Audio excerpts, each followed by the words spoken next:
Hello everyone, my name is Ark and welcome back to another SH Figuarts review. In today's video, we're going to be taking a look at the BULMA Adventure Begins reissue that just released over in the States in June.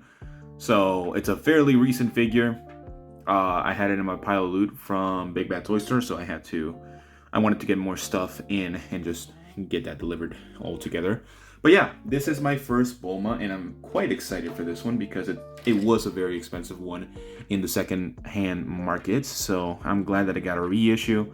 I missed out on the bike, so unfortunately I'm not going to be able to get that anytime soon. But if I am able to find it somewhere, and probably Crunchyroll has it, I'm not entirely sure, then I'll get it, and then I'll make a quick video about it, maybe a short, who knows. But yeah. Let's see what she comes with now that we have her in hand.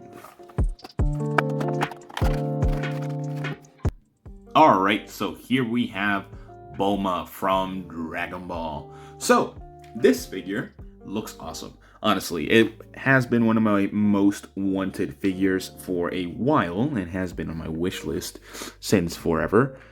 And honestly, she just looks great. She looks so accurate to the actual show and the manga. I know the manga is supposed to have purple hair, but she looks perfect in terms of the aesthetic. I don't really care that these figures had the exposed joints. I don't really care too much about that. I just like how it looks. It looks so good. So, I will be showcasing some heights. So for this one, my workflow is being deterred by this figure. Holy crap. So she is 5.5 inches, more 5 1/4 inches.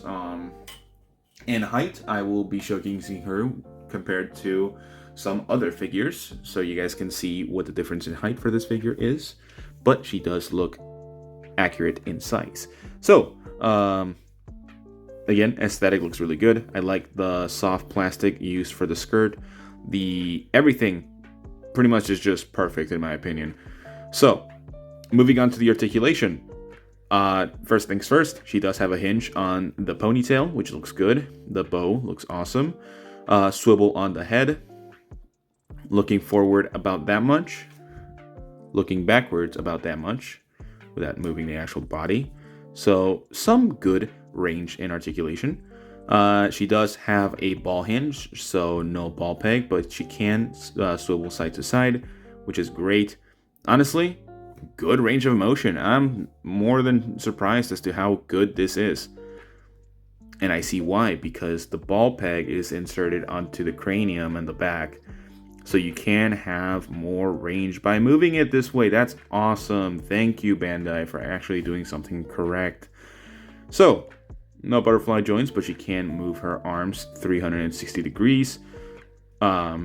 She does have a single jointed elbow, wrist swivel, and of course, wrist hinge. So you can move them side to side or back and forth depending on where the position of your wrist peg is. Same with the other hand. Even though they're two completely different hands in color and everything, because of the glove, it still works the same.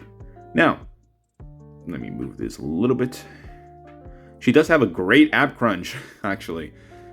If you move the pouch a little bit to the side, you're going to get a little bit better range, but she goes forward that much, so you can make her look down even more. And she can move backwards this much, which is great. Again, making her look up even better. So overall, it is already almost a perfect figure, so expect a high score for this figure. The legs. She can split them this much. Yes, she does have panties, or pantsu, if you guys wanted to know. But I don't know why you would want to, because this is BULMA from Dragon Ball, and you know how old she is, so there's that. I'm probably going to cut this whole thing out. So yeah, splits, very good. Now, moving forward, so you got to get a good... So, she does get caught in certain situations with the sculpt of the legs. She can kick forward about 90 degrees, which is great. She can't kick backwards at almost at all, because she does have a sculpted buttocks. And she also has sculpted buttocks on the leg. So not only is the waist sculpted, but also the leg has a divot, so it's not letting her move at all towards the back. Single jointed knee, and also the single jointed or hinge for the foot. So you can also get a good pivot. Surprisingly, no toe hinge, which is very weird. I did not expect that from this figure, but yeah. Overall, great articulation from the looks of it. Now, accessories. That's another thing that she comes with. A lot of accessories. So let's take a look at those real quick. Alright, so this BULMA does come with many accessories that are very fitting of the character. Besides the bike that is sold separately, she comes with 2 different faceplates. One where she is smiling, which looks great overall. I think it looks just like her. And also a terrified face for when she like meets Goku and starts emptying her mag for him.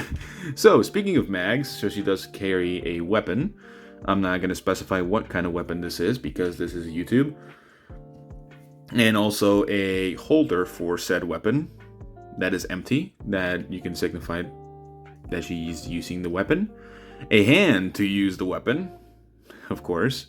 Why not? A pointing hand for her left hand. And a holding hand for the Dragon Ball, which is awesome. 2 different holding hands. Or there will be 2 different holding hands. So these are 2 different parts. This hand holds the Dragon Radar, which is perfect. The Dragon Radar does have a lot of intricate detail on it, which looks beautiful. And the hand does have a peg to hold it. I don't know how easy it is going to be to take it out. There is the Dragon Ball, the 2-star Dragon Ball. Again, very hard to see those stars. It's much easier to do it in person. It's going to roll around. So, speaking of said Dragon Ball, she does come with another holding hand, so I'm going to just put that in there. So it doesn't... No, don't move. Okay. Just hold for like 5 seconds. Thank you. Another pointing hand with her glove. And last but not least, a capsule from Capsule Corp. And she's holding it, so this is something nice. I don't know how frail this is going to be, but yes. She does have a lot of stuff for not a bad price, actually. This is not an expensive figure. Actually, I gotta recheck, double check how much this was because I don't remember. So, for my final thoughts, I think this figure is great. There is not a lot of issues with it. I think my one issue that I have that I would say is pretty relevant is that the Dragon Ball is too opaque. And you can't really see the dragon stars at all, and it's not that translucent. So, yes, you can shine it with light, and it'll probably shine brighter than anything. But that's my big issue. The price for this figure is not the worst, so that's definitely something there. But when you accompany this with a $70, $80 motorbike, then the prices do go up from there. So, yeah. Now, in terms of score wise, I'm going to give this figure a 9 out of 10.